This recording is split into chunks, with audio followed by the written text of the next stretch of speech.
Saya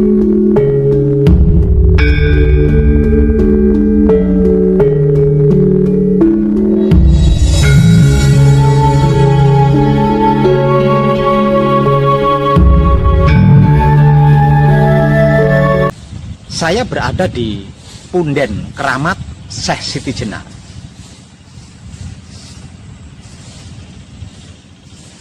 Pada kesempatan kali ini saya akan mencoba mengungkap kematian Syekh Siti Jenar yang selama ini sangat kontroversial. Kalau soal perjalanan spiritual beliau, siapa sih yang tidak tahu tentang Syekh Siti Jenar? Bahkan orang awam saja mengetahui sejarah spiritual Syekh Siti Jenar yang luar biasa. Singkatnya, Syekh Siti Jenar adalah salah satu tokoh tersakti pada zamannya. Selain itu, beliau adalah satu-satunya pendatang atau orang asing yang berhasil mewarisi ilmu Jawa kuno, yaitu manunggaling Kawula Gusti.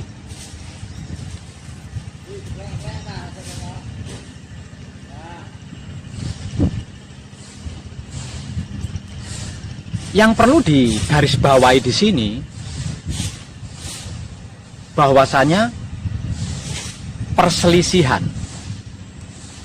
antara Syekh Siti Jenar dengan para wali lainnya itu bukan dikarenakan soal sesat atau kesesatan yang pada umumnya diperbincangkan. Namun yang menjadi permasalahannya adalah pengajaran yang dilakukan oleh Syekh Siti Jenar yang tahapan demi tahapannya adalah tanpa tedeng aling-aling, alias blak kotak apa adanya. Nah, hal inilah yang membuat para wali lainnya merasa khawatir kalau ke depannya masjid, tajuk atau musolah akan menjadi sepi tanpa pengunjung.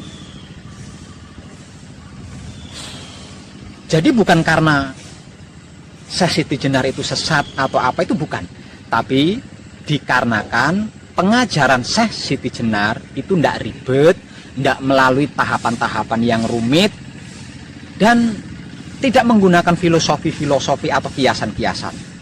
Blak kotak apa adanya, langsung menuju kepada inti. Sebab karena itu santri beliau lebih banyak dibandingkan santri-santri para wali lainnya. Syekh Siti Jenar yang bernama asli Abdul Jalil ini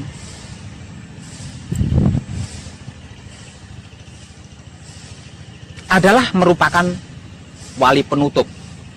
Namun dikarenakan perselisihan antara pengajaran ini, sehingganya ketika pembentukan majelis atau organisasi Dewan Wali Songo atau Dewan Wali 9, beliau tidak melibatkan diri, sehingga organisasi majelis tersebut dinamai sebagai Wali Songo atau Wali Sanga, tanpa adanya Syekh Siti Jenar di dalam. Padahal Syekh Siti Jenar adalah wali penutup setelah wali-wali lainnya.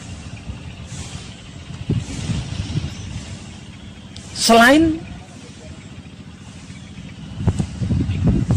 Sakti Mandraguna, Syekh Siti Jenar yang juga dijuluki sebagai Syekh Lemah Abang yang bernama asli Abdul Jalil ini, dia adalah satu-satunya orang asing yang berhasil mewarisi ilmu kejawen, yaitu manunggaling Kawula Gusti.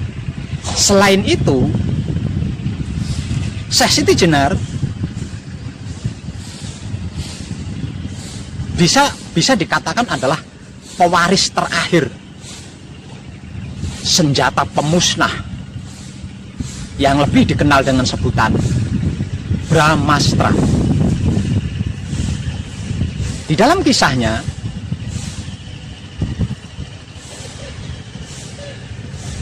sembilan wali menginginkan Syekh Siti Jenar menghentikan pengajarannya. Namun, Syekh Siti Jenar tetap mengajarkan apa yang dia ketahui tentang Tuhan.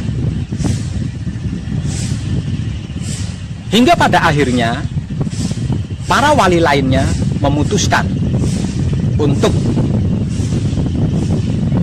mengakhiri kehidupan Syekh Siti Jenar.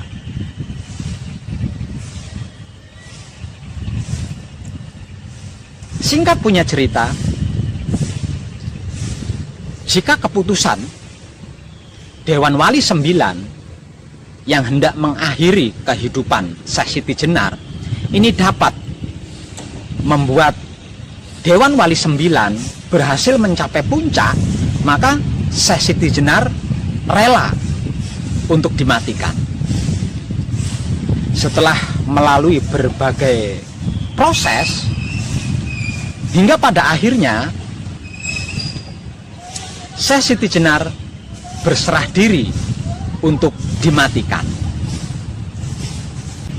Tentang kisah ini pasti panjenengan sudah mendengarnya dengan berbagai macam kisah ceritanya,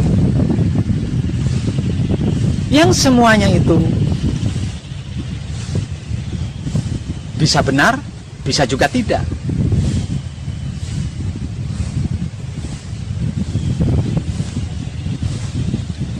Saya tidak akan mengungkap tentang sejarah perjalanan Syekh Siti Jenar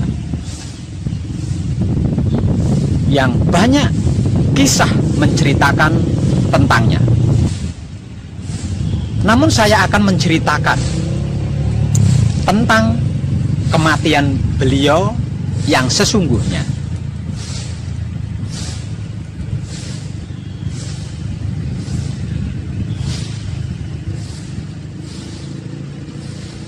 Setelah terjadi perselisihan antara para wali ini, Syekh Siti Jenar mewariskan pusaka Brahmastra kepada murid kesayangannya, yaitu Kebo Kenongo. Syekh Siti Jenar berkesimpulan rela dimatikan oleh para wali lainnya. Agar supaya para wali bisa membunuhnya, maka pusaka Brahmastra diwariskan kepada murid kesayangannya, yaitu Kebo Kenongo. Setelah pusaka Brahmastra diwariskan kepada murid kesayangannya, yaitu Kebo Kenongo, lalu Syekh Siti Jenar menyerahkan diri kepada para wali lainnya untuk dimatikan. Tentang ini, para wali lainnya menyerahkannya kepada Sunan Kalijogo.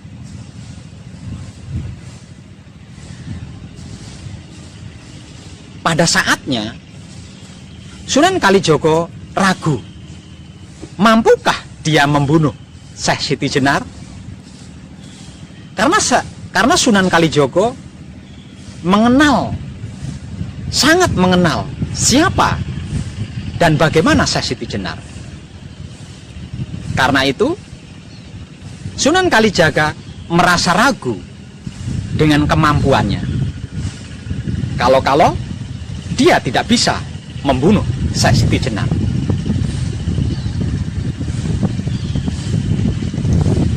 Namun Syekh Siti Jenar selalu mempersilahkan Sunan Kalijogo untuk mengakhiri hidupnya. Dan Sunan Kalijaga selalu ragu. Lah, di saat Syekh Siti Jenar mempersilahkan Sunan Kalijaga untuk mengakhiri hidupnya, dan di saat Sunan Kalijaga selalu merasa ragu kalau tidak mampu membunuh Syekh Siti Jenar, yang kejadiannya di tengah-tengah kerumunan masyarakat luas. Kemudian Ebo Kenongo, murid kesayangan, murid andalan Syekh Siti Jenar, mencuri pandang. Diambilnya senjata pusaka Bramastra, lalu diarahkan kepada Sunan Kalijaga. Ketika senjata pemusnah milik Syekh Siti Jenar berpacu mengarah jantung Sunan Kalijaga, Syekh Siti Jenar mengetahui, karena dia sudah berkeputusan untuk meninggalkan dunia ini, mengakhiri hidupnya, agar saudara-saudaranya, para wali lainnya berhasil mencapai puncak spiritual, maka senjata Bramastra yang sedang melesat ini dihadang menggunakan dadanya sendiri. Sehingganya tepat di tengah dadanya sendiri senjata pusaka Bramastra menancap. Seketika Syekh Siti Jenar pun berpisah antara raga dan hidupnya. Secara perlahan kemudian tubuh Syekh Siti Jenar lenyap tanpa meninggalkan bekas sama sekali, kecuali aroma harum wangi yang tiada bandingnya di dunia ini, menyebar di berbagai penjuru mata angin. Mengetahuinya,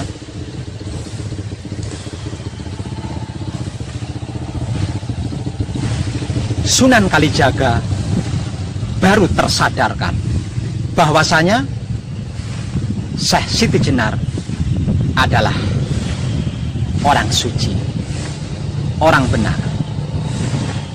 Dan ini dinyatakannya secara umum di hadapan para wali lainnya dan masyarakat pada umumnya, bahwasanya Syekh Siti Jenar adalah benar dan suci.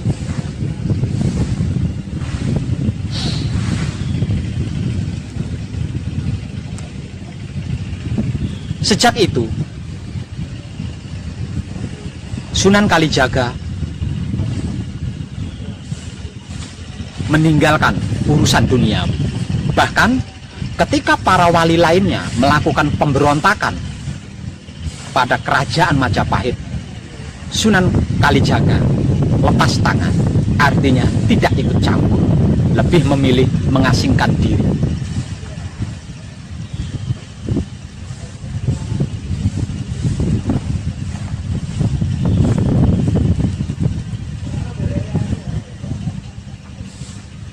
Itulah para kadang kisah kematian Syekh Siti Jenar atau Syekh Lemah Abang yang bernama asli Abdul Jalil yang sebenarnya. Kematiannya bukan karena dihukum pancung, kematiannya bukan karena dipenggal dan lain sebagainya, melainkan oleh senjatanya sendiri, yaitu Bramastra. yang diluncurkan oleh Kebo Kenongo, murid kesayangannya, di saat bertujuan hendak membunuh Sunan Kalijogo. Dengan apa yang saya informasikan, kita bisa menarik kesimpulan demi keberhasilan para wali lainnya, Syekh Siti Jenar rela mengorbankan semuanya, termasuk lepasnya nyawanya.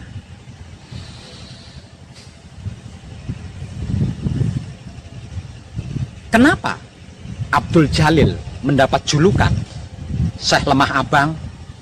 Itu dikarenakan dia memiliki padepokan atau pesantren yang terletak di perbukitan Tanah Abang atau tanah yang berwarna merah. Karena itu beliau mendapat julukan sebagai Syekh Lemah Abang. Kenapa Abdul Jalil mendapat julukan Syekh Siti Jenar? Siti artinya tanah, Jenar berarti cacing. Siti Jenar berarti cacing tanah. Kenapa beliau mendapat julukan Siti Jenar? Dikarenakan beliau dapat memasuki bumi atau tanah semudah cacing berjalan di dalam tanah. Ketika dia menghendaki pergi ke suatu tempat, dia tinggal masuk ke dalam tanah layaknya seekor cacing, dan sampailah dia ke tujuan. Itulah kehebatan dan kesaktian Abdul Jalil yang dijuluki dengan Syekh Siti Jenar atau Syekh Lemah Abang. Tidak berhenti di situ, dia juga memiliki senjata pemusnah, yaitu pusaka Bramastra. Sebab itu, pada masanya Syekh Siti Jenar tidak tertandingi. Kalau bukan karena pengorbanan untuk atau demi para wali lainnya, tidak ada satupun yang mampu mengalahkan Syekh Siti Jenar. Dikarenakan dia satu-satunya orang asing yang berhasil mewarisi ilmu Jawa asli, yaitu Manunggaling Kawula Gusti. Kedua, dia memiliki senjata pemusnah, yaitu Bramastra. Dan yang ketiga, dia memiliki ilmu masuk ke dalam tanah atau bumi semudah cacing.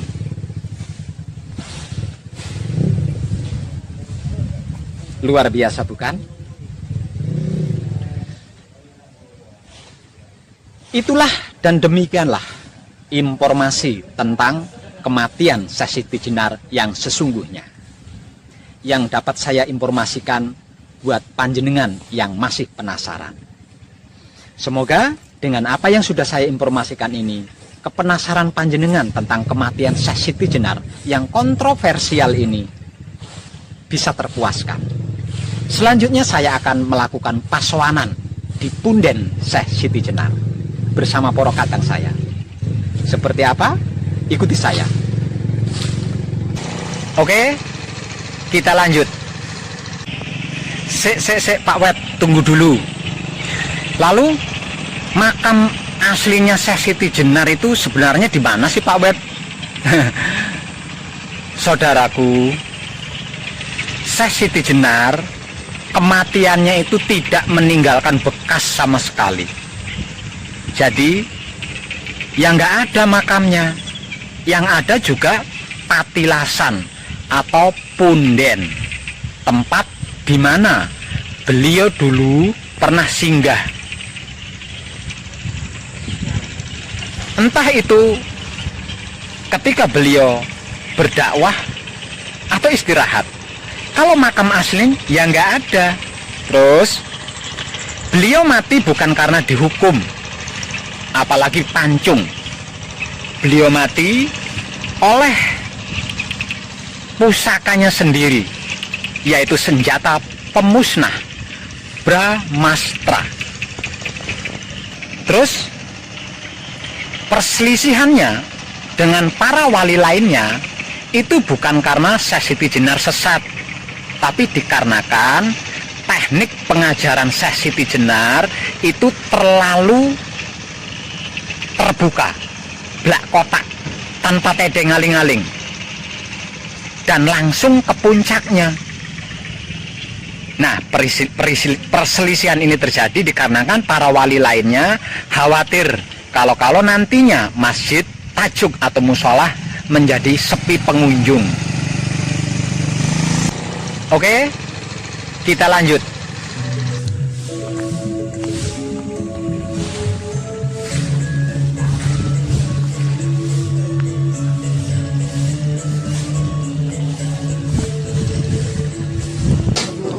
Siap sowan ke dalam nggih nanti. Nggih. Nah, nanti caranya sungkemnya sama Syah Siti Jenar. Tapi sowannya sama Kanjeng Rama sejati Gusti Prabu Heru Cakrasena. Nah, tahapan-tahapannya atau tekniknya langkah awal kita lakukan permisi dulu, kula nuwun rasane nggih. Kalau dalam bahasa Jawanya Rahayu Rahayu Kanjeng Syah Siti Jenar. Jadi di sini kita tidak bisa menggunakan nama aslinya nggih. Karena di sini beliau dikenal dengan sebutan Syah Siti Jenar. Jadi sing kanggo Syah Siti Jenar, bukan nama aslinya. Saya ulang, Rahayu Kanjeng Syah Siti Jenar. Contoh ya, kula Asmaraga Tasawijaya saking Boyolali sowan dugi mriki badhe nunut patrap semeti. Nyuwun dipun tampi, nyuwun dipun ayomi kanthi teguh rahayu slamet. Setelah itu lakukan patrap kunci, kemudian membaca bacaan kunci 7 kali. Berlanjut ke patrap paweling, membaca paweling 3 kali. Berlanjut ke patrap mijil, menyebut asma, lalu dimijil sowankan. Nah, setelah mijil sowan, tangannya diturunkan, baru kita melakukan samadhi. Total sepuasnya. Oke, kalau dirasa semedinya sudah puas, baru kita akhiri dengan palungguh panutup. Jadi kalau dibahasakan Indonesia,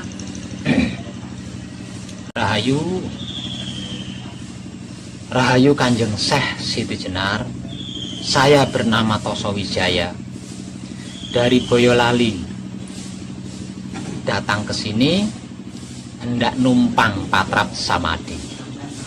Mohon diterima, mohon dilindungi kanthi teguh rahayu slamet.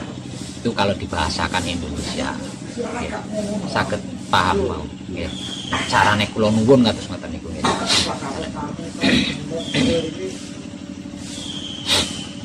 Nah, supaya enggak terlalu sore,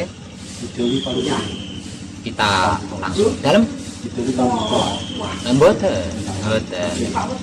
Jadi langkah awal kita masuk nggih, masuk ning jero kan ana kijine. Nah, kedua telapak tangan kita tempelkan di kijing punden.